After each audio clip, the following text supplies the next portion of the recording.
இப்போ நம்ம பார்க்க போகிறது 12th மேக்ஸ் 7th சாப்டர் பயிற்சி 7.5ல் 5வது சம் பார்க்க போகிறோம். என்ன கொடுத்துருக்காங்க, நமக்கு லோபித்தாயின் விதியை பயன்படுத்தி limit x tends to infinity into e power minus x into root x கொடுத்துருக்காங்களா. இதுக்கான மதிப்பை கேட்டிருக்காங்க. சரிங்களா, ஃபஸ்ட்டு கொஷனில் கொடுத்துருக்கிறது இங்கே எடுத்து எழுதிக்கோங்க. ஈக்குவல் இப்போது இந்த இடத்துல பாருங்கள் ஒரு சின்ன இன்ஸ்ட்ரக்ஷன். இப்போ இ பவர் இன்ஃபினிட்டின்னா ஆல்ரெடி நம்ம போட்டது தான். மதிப்பு என்ன, இன்ஃபினிட்டிவ். அதே போல் இ பவர் 0ன்னா மதிப்பு 1 நமக்கு தெரியும். இ பவர் மைனஸ் இன்ஃபினிட்டின்னா மதிப்பு வந்து 0. சரிங்களா, இந்த மதிப்பு ஞாபகம் வச்சுக்கோங்க. இப்போ என்ன வரும், எக்ஸுக்கு பதிலாக இன்ஃபினிட்டிவ் டேரெக்டாக நம்ம கொடுக்கும் போதுங்க என்னாகும், e power minus infinity into root of இன்ஃபினிட்டின்னு வருமா. அப்போ ஆன்சர் என்ன வரும், நமக்கு இ பவர் மைனஸ் இன்ஃபினிட்டின்னா 0. இங்கேனாவோ இன்ட்டு இன்ஃபினிட்டியோ.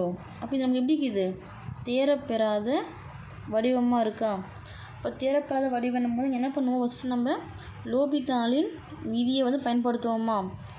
இப்போ லோபித்தாலின் விதியைப்படி ஃபஸ்ட்டு என்ன பண்ணுவோம், எக்ஸை பொறுத்து வகையீடு செய்வோம். எக்ஸை பொறுத்து வகையீடு செஞ்சு வர்ற மதிப்பை வந்து எக்ஸோட எல்லை மதிப்பு பிரதியீடு செய்வோமா. அப்போது லிமிட்டட் கொஷின் தான், x tends to infinity into e power minus x into root x equal. First எக்ஸை பொறுத்து வகையீடு செய்யலாமா.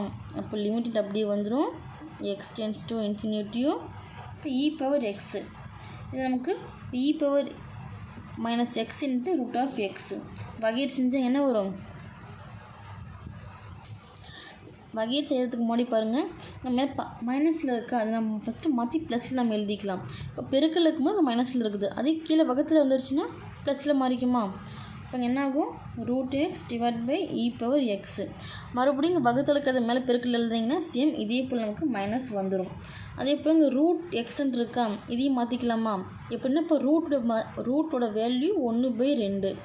அப்போ இங்கே என்ன எழுதலாம், limit x tends to infinity x power 1/2 எழுதலாமா, divide by e power x. இப்போ இங்கே எக்ஸோட எல்லை மதிப்பு என்ன, இன்ஃபினிட்டிவ். பிரதியீடு செய்யும் போது என்ன வரும், இன்ஃபினிட்டிவ் பவர் 1/2ன்னு வரும், டிவைட் பை இ பவர் இன்ஃபினிட்டின்னு வரும். மதிப்பு என்ன, இன்ஃபினிட்டிவ் டிவைட் பை இன்ஃபினிட்டிவ். நமக்கு தேரப்பெறாத வடிவமாக இருக்கா. இப்போ என்ன பண்ணலாம், மீண்டும் லோபித்தாலின் விதிப்படி. சரிங்களா, மீண்டும் லோபித்தாலின் விதிப்படின்னா இப்போ நம்ம லோபித்தாலின் விதிப்படி பிரதியீடு செஞ்சு எக்ஸை பொறுத்து வகையீடு செஞ்சுருக்கோம் பார்த்தீங்களா, அதை மறுபடியும் வகையீடு செய்யணும். அப்பாருங்க, limit x tends to infinity into e power minus x into root of x equal. என்ன வகையீடு செஞ்சுருக்கோம், இந்த டைம் நம்ம அப்படியே எடுத்து இங்கே எழுதிக்கலாமா, வேணுன்னா எழுதிக்கோங்க, இல்லை நீங்கள் அப்படியே எடுத்து பார்த்து வகையீடு செஞ்சுக்கிட்டாலும் செஞ்சுக்கலாம். X power 1/2 divide by e power x. இதே எக்ஸை பொறுத்து வகையீடு செய்யும்போது ஃபஸ்ட்டு என்ன வரும், லிமிட்டட் அப்படியே வந்துடும், எக்ஸ் டென்ஸ் டு இன்ஃபினிட்டிவ் வரல அடுக்கு அடுத்து மோஸ்ட்டு 1 எழுதுவோமா. அப்போ 1/2 இன்ட்டு எக்ஸு என்ன வரும், 1 டிவைட் பை 2 அடுக்கு -1 லிஸ்ட் பண்ணுவோம், டிவைட் பை அடுத்து எக்ஸை பொறுத்து வகையீடு செஞ்சால் மதிப்பு 1. இ பவர் எக்ஸு அப்படியே வந்துடும், equal limited x tends to infinity 1/2 அப்படியே வந்துடும் எக்ஸு. இப்போ 1/2 இது மேலே 1, இப்போ 1 × 1 1 மைனஸ் 1 × 2 2 டிவைட் பை 2ன்னு வருமா. இப்போ 1 - 2 கழிச்சா என்ன வரும், -1 டிவைட் பை 2. 1 கூட பிறகுனா அதே டைம் தான் கிடைக்கும், divide by e power x. சரிங்களா, இப்போது இங்கே இந்த டைம் பாருங்கள், மேலே பெருக்கல் இருக்கும் போது நமக்கு மைனஸில் இருக்குது, இதை வகத்தில் கொண்டு வந்துடலாமா. இப்போ ப்ளஸ் ஆயிருமா.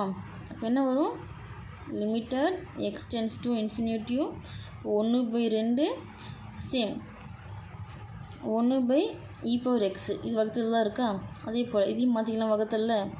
1 divide by x power plus 1/2 மேலே பெருக்கல்ல போகும்போது ப்ளஸ்ஸாக மாறிடும். இப்போது இதுக்கு எல்லை மதிப்பு பிரதியீடு செய்யலாமா, என்ன, இன்ஃபினிட்டிவ். இப்போ 1/2 அப்படியே வந்துடும், into 1 divide by e power infinity into 1 divide by எக்ஸுக்கு பை இன்ஃபினிட்டிவ் இப்போ 1 டிவைட் பை 2. அப்போது என்ன வரும், நமக்கு 1/2 இ பவர் இன்ஃபினிட்டின்னு மதிப்பு என்ன, நமக்கு இன்ஃபினிட்டிவ். அப்போ இன்ட்டு 1/∞. இன்ட்டு இங்கே சேம் என்ன வரும், நமக்கு 1 டிவைட் பை இன்ஃபினிட்டிவ். இதோடைய மதிப்பு என்ன நமக்கு 0. ஏன்னா நமக்கு இப்போ 1 டிவைட் பை இன்ஃபினிட்டின்னா மதிப்பு 0 நமக்கு ஆல்ரெடி தெரியும். இப்போ அப்ளை பண்ணும்போது 1/2 இன்ட்டு 0 இன்ட்டு 0 0 கூட எது பிறகுனாலும் கூட்டினாலும் 0 தான். அப்போ அந்த 10 நமக்கு 0. இப்போ இதோட மதிப்பு என்ன நமக்கு 0.